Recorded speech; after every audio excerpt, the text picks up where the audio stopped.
Hi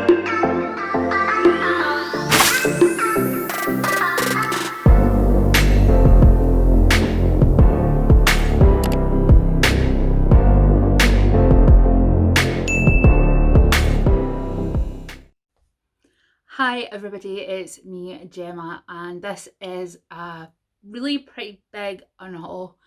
Just before I get started, I just wanted to say that in the description box below you will find a list of resources regarding Black Lives Matter and what's going on in the world basically at the moment, but pretty much centered around what's happened after the murder of George Floyd. So as I say, all those links will be below. I try and keep up to date on Twitter with what's the sort of best one. I know the Minnesota Bail Fund have said sort of to move on to something else, but I will put the links down below and hopefully everyone will check that out. And yeah, I hope everyone's staying safe and that you're all doing well. We're still in lockdown here in Scotland and I am shielding because of health conditions, so I've not really been out anywhere, but I might try and go out tomorrow. So I've had a lot of time to go through my library, my book collection, and sort of think about what I wanted to keep and what I didn't. Quite a lot of it is culled from my cookbook shelves, which now you'll see has a bit of actual space on it, and a lot of it is just things that I bought I thought I would use or take recipes from and didn't. I also want to point out these earrings. They are absolutely fabulous. They're from Depop, a seller on Depop, and I absolutely love them. They're so Slytherin, and I've got a point about that as well. So I'm going to start off with Vengeful by V.E. Schwab. I haven't read this. I read Vicious and I liked it, but everyone that I have sort of watched or listened to has said that they don't like the sequel, and I did start a chapter of it and it just didn't pull me in, so I'm being ruthless about it, and Vengeful is going. It's a shame because it's the really nice like special edition one, but if I'm not going to read it, there's no point. And then we have Bloodlines by Claudia Gray. This is sort of in the middle of the trilogies, I believe, and it centres around Leia and her work as, you know, a senator. She's the daughter of Darth Vader. So yeah, I think it's got to do as well with the rise of like the First Order and stuff like that, but I just haven't been interested to read it, and with what happened with Rise of Skywalker, I'm just really not in the mood for Star Wars at the moment.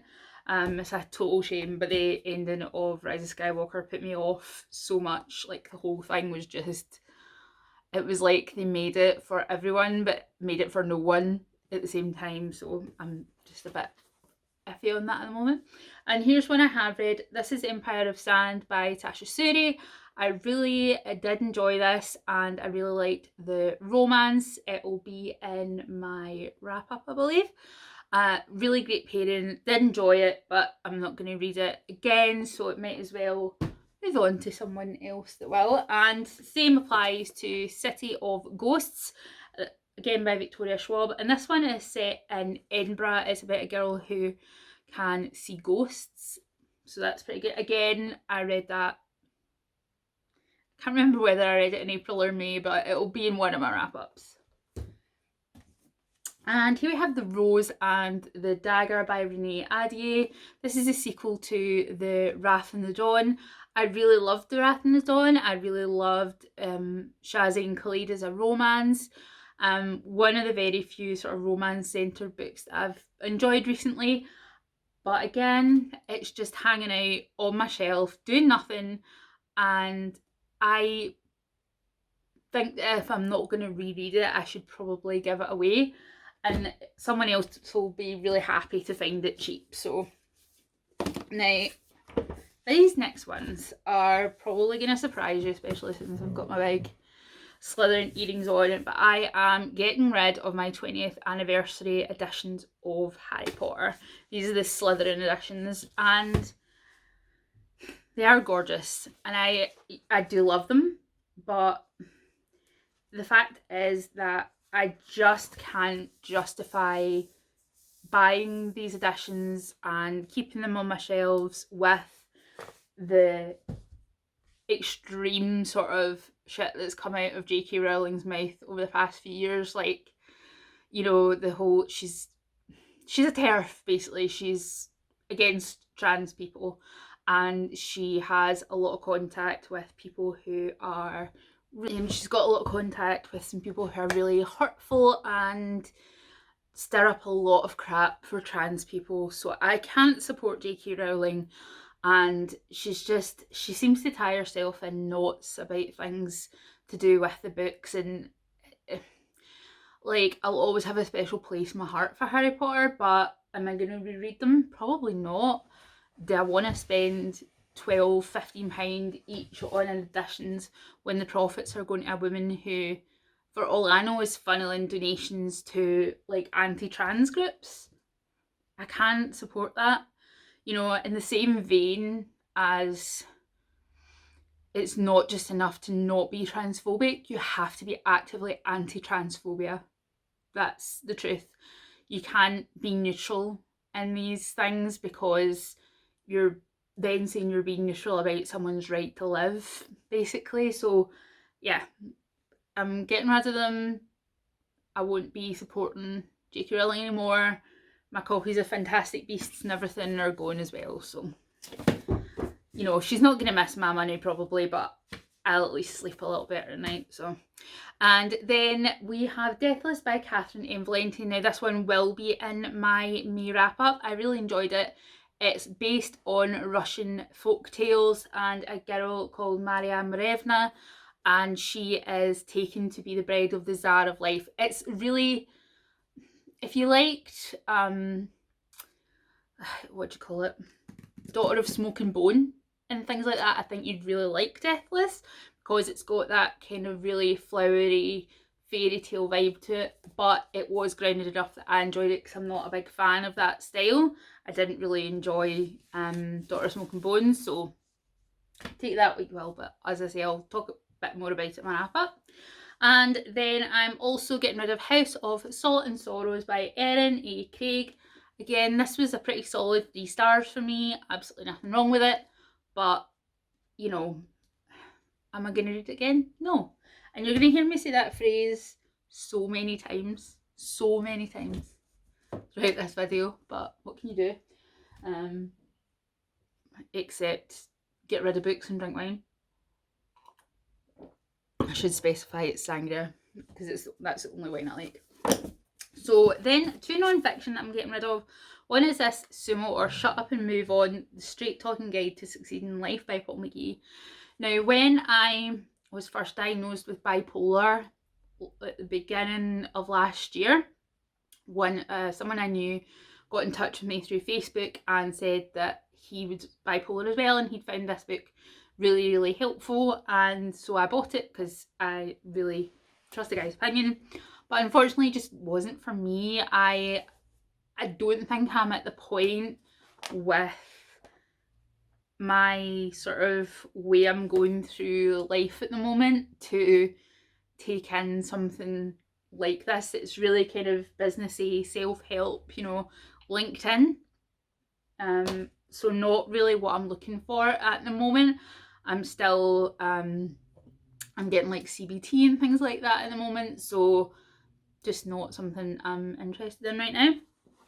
And then something that I just found really dry, and I've read it but I'm not going to read it again, is The Physiology of Taste, or Meditations on Transcendental Gastronomy by Jean-Athélem Brillat-Savarin. Now, it was translated by M.K. Fisher, who's one of my favourite food writers, but this is so dense, and yeah, I just couldn't. I wanted to really like it, but it just wasn't for me, so bye. And also non-fiction cooking and Appetite for Life, the biography of Julia Child by Noel Riley Fitch. Now, Julia Child has a pretty special place in my heart. I know not a lot of British people care about Julia Child because they've never heard of her, probably, But I visited the States, I believe, in 2009, and I went to see Julie and Julia in the cinema with them while I was in the States, and I really got interested in Julia Childs, so I read this autobiography. She was a really interesting lady and had such an interesting life, like short for the OSS, which is like the precursor to the CIA. And she had a really interesting, lovely marriage and stuff like that. So I do recommend it if you're interested in cooking. And also, she was one of the first like television chefs. So very interesting. I think they preserved her kitchen at the Smithsonian. I want to say. I think I saw that on America's Test Kitchen, maybe. So back to fiction, I am getting rid of Illuminae by Amy Kaufman and G. Christoph. Illuminae was really good. I enjoyed it. It's mixed media story told through different reports and paperwork and stuff. I just wouldn't again read it. I just wouldn't again read it. I just wouldn't read it again. And I'm gonna read the following two, but I don't feel the need to hang on to them. So we're going to go into some other fiction. Let's just have a look. So I'm getting rid of The Long Way to a Small Angry Planet by Becky Chambers. Really wanted to love this, but I just liked it. So I'm not going to continue on with the series because it just wasn't for me. And then when I read the synopsis of the next one, I just wasn't as interested. Like, I wasn't as interested in the whole AI human thing, so getting rid of that. And then we're also getting rid of Tower of Dawn by Sarah J. Maas. I hate Jail Westfall. I don't know why I bought this. It was the completionist in me. But by the end of this series, like, I so prefer ACOTAR. By the end of that series, I was kind of like, is it nearly done? Do we need another 3 books? How long is this going to be? So I did not read Tower of Dawn because I was like, look at this chunker. I hate Chael. I've got no interest in his life. I hoped he would die off screen, but he didn't. So bye. And then I'm also getting rid of Leviathan Wakes by James S. A. Corey. And the reason for that is just that Scott and my husband have the Amazon sharing, and he bought ebook copies of this, which I can access. So there's no point in me hanging on to it because I can read it on my Kindle. And I'm also sadly getting rid of The Magicians by Lev Grossman. I have gone back and forth on this so much since I put it in the like get rid of pile. And the reason for that is that for a while, Magicians was one of my favourite things. I loved the TV show. I watched the series and was really into it, was really, I felt really a connection to the main character, to Quentin in the TV series, because he was like depressed and queer and, you know, just kind of like me in a way. And then they killed him, which was actually hurtful. Like, I don't think I've ever been actually emotionally hurt by a decision like that in television before, but it felt like personally attacking me. So I can't read the books. I can't even watch the earlier seasons because it's ruined for me. Totally ruined. And it's such a shame. And yeah, it's now been cancelled after the last season, and I'm not surprised because I think they pissed off a lot of fans. A lot of fans. So then we've got mainly, I think the rest is non-fiction, so let's see. So I'm getting rid of Nigel Slater, The Christmas Chronicles. It's a lovely cookbook and it has some really great recipes in it, but I've never cooked a recipe from this book. I look through it and I sort of see things, but it doesn't really speak to me. It doesn't make me want to get out my books and cook and do what's on the page. So to me, that's just a sign that I don't need it. And let me see what's in this pile. So I'm also getting rid of Midnight in Chernobyl by Adam Higginbotham, because I finished it, I've got another book about Chernobyl to read in my TBR pile. Really interesting. If you watched the show and liked it, you'll read through this and just be like, oh my god. Because as mad as you think, it was madder. So yeah, I recommend it though. I think I gave it like 4 stars. It was good.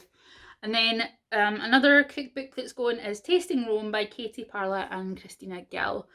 And I don't know. This just to me didn't have anything in it that I was like, oh my god, I need to make this, because some of the things in it, like cacio e pepe and crackers and stuff like that, are things that I already do. I already had in my repertoire from other books. Like my favourite Italian books are like Polpo, Florentine, Claudia Roden's Italy book, and I just don't feel like I need that particular one in my collection. I think it would be good if you were just like starting off doing some simple things, but if you've already got Italian cookbooks, you don't need one. So also going is Fresh India by Meena Sota, and again I have cooked a couple of things from this, but some of the taste profiles just aren't my thing. And while I do love the like the corn on the cob and all that, mushroom pea keem, paneer, samosas and all that stuff, just not something that I've cooked a lot from. I have other Indian cookbooks that I use, and also like food bloggers that I use their recipes, so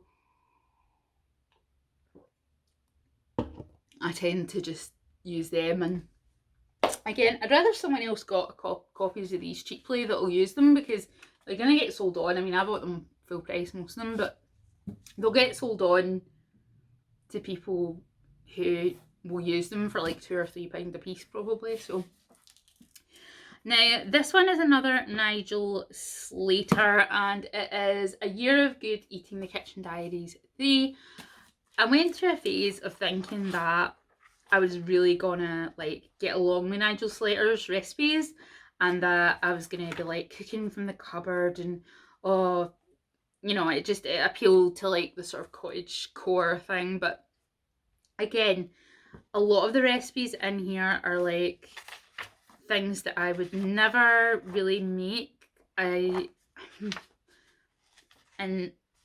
the things that I would make, again, I've got in other books. What I've discovered is I prefer like compendium books.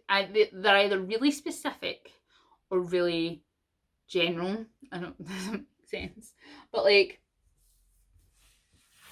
often like a specific area or country or whatever. But again, Nigel Slater, tender, and this is just all about vegetables, which, to be honest, I could be doing with like not getting rid of, but again, I have never cooked anything with it, and also it makes me want to grow a big garden, which I just can't do, because one, my thumbs are black. Growing food is definitely best left to other people and not me. And also, whenever I plant anything in the garden, my dogs dig it up. So it just makes me want to like move to the country and have a small holding and all that stuff. It's just it's not gonna happen.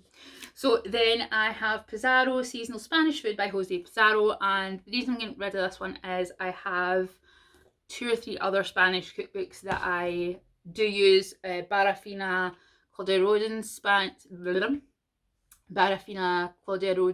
Spain book, and Movida as well. I use all of them, so I don't need that one. And I'm also getting rid of Patisserie Made Simple by Ed Kimbler.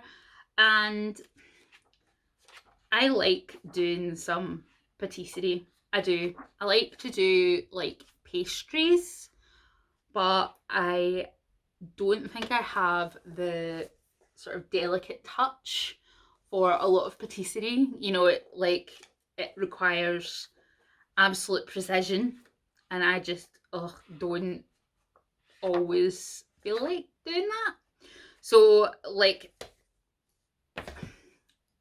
the things that I would make would be like croissants or danishes or something, but there are chefs on YouTube like Joshua Wiseman and things like that I would rather watch their videos and get it from there. Like, I take in things like that so much better when I'm watching it rather than reading it. If there's a complicated process, I need to actually see it occur, or else I'm like, I have no idea what's going on here. That's just the way I learn. And then we have two chubby cubs, the cookbook, and this is 90 plus recipes under 500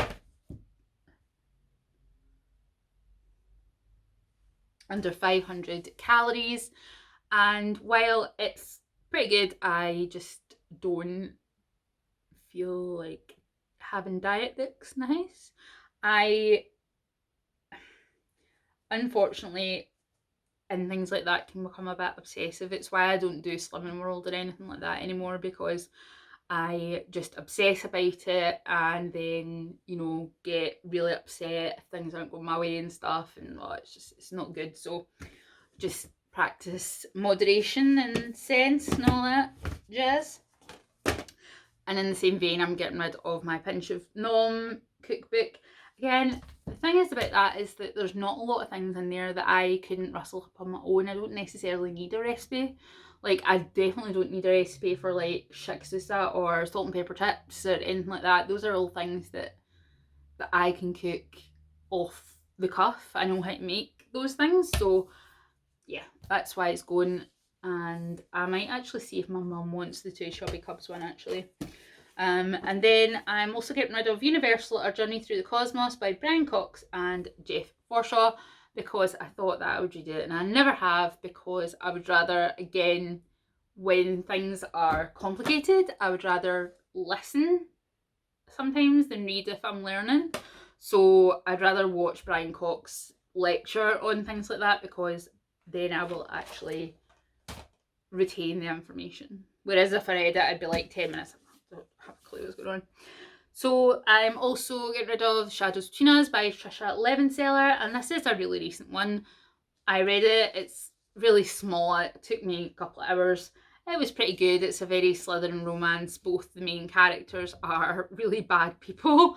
So if you are looking for a true villain romance, you probably get it in here. I did enjoy it, and it made me smile, but I think it's a standalone. I don't think there's going to be any more.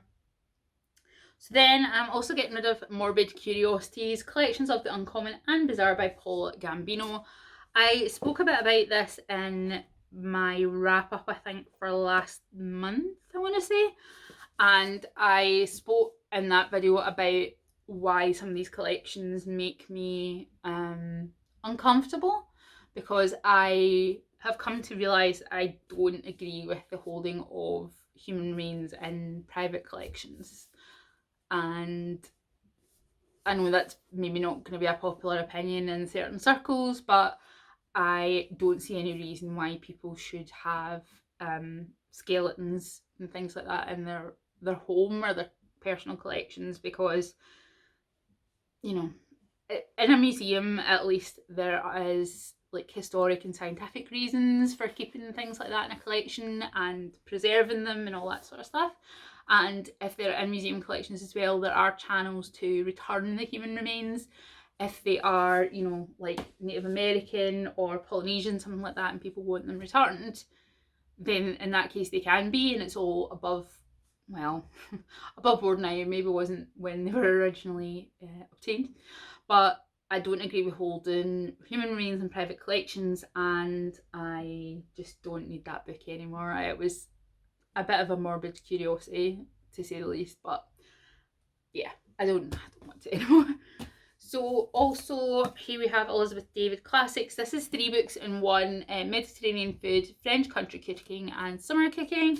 Elizabeth David is a classic, you know, say 60s, 70s. She started to bring a lot of recipes to Britain that previously the British weren't touching, and for that I think it's good, but it's more of a bit of a curio to me. I didn't really cook any recipes from it.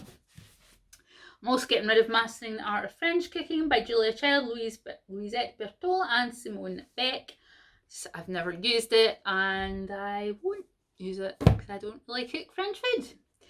And then we have Sleeping Giants by Sylvain Nouvelle. I started this and I never finished it. It was okay, I just didn't finish it and I don't want it. So more cookbooks here. I'm getting rid of Rick Stein's India in Search of the Perfect Curry. I have cooked things from this book, but again, once you have cooked them a few times, you don't necessarily need the recipe in front of you. And also there's plenty of like Indian blogs and recipes and things you can cook dishes from. I think Rick Stein's really good. I don't enjoy his focus on fish because he owns a fish restaurant down in Padstow, but you know, it was good. I can make my own curries and find other recipes, so I prefer to watch actual Indian cooks. So that sounds a bit up my own arse, but and then also by Rick Stein, I'm getting rid of From Venice to Istanbul, and despite the fact that it is so beautiful, look at that. I mean, I love that. That is my favourite like tile pattern. They're called Iznik tiles, and mainly they're made in Turkey, like the Ottoman Empire. They are absolutely gorgeous. I love them, and I would basically cover my whole house in them if they weren't very expensive. But I'm getting rid of that. I've got Italian cookbooks. I've got the Fiden Turkish cookbook, which I'm loving, so I don't really need that anymore. And then in the same vein, we have the Great American Cookbook by Clementine Paddleford. This is a reproduction of a cookbook. I think it was first published in like the 30s or 40s, I want to say. 1930s. And I mean, it has about 500 more recipes, so it was first published in 1960, and this is a really nice edition, but yeah, I've got the America's Test Kitchen book, which I prefer because I've never had an America's Test Kitchen recipe go bad on me, but I made cornbread from that book and it did not work out, so yeah, I'm gonna stick with the tried and tested America's Test Kitchen in Cook's Country, whose YouTube channel I recommend. And then we've got Simple by Yotam Ottolenghi, and now I have actually cooked a couple of things from here, but again, I would say this book is more ideas. Once you are a bit more of a competent cook, a lot of this is suggesting flavour combinations that would be good, like the harissa confit potatoes and stuff like that. All stuff that you can do. I would recommend it if you're just kind of starting out, you're getting into like Middle Eastern food. But I also have plenty and plenty more by him, so don't need this one. And I think this is the last one. This video is so long. It's the Fashion Chronicles Style Stories of History's Best Dressed by Amber Butchart. And I bought this because I really like Amber Butchart. I think she's great. She does a lot of programmes on the BBC. And this is really good. I recommend it, but once I have read it, I don't really need it anymore. So it's going to a new home. So that is, I'm not going to count it, but it's lots of books that are leaving, and my husband was really surprised. He was like, can't believe you're giving away so many books. I was like, I can't believe it either. But got to make room for more, and also make room for like my fermentation hobby and my sewing stuff, so some things have to be sacrificed. But anyway, I have now been doing this Unhaul for half an hour, so I'm going to end it here. Again, like I said at the top, at the beginning of the video, resources for Black Lives Matter and things will be in the description below. If there's any of these books you think I should give a second chance, please leave a comment, and have a good day. Take care. Bye.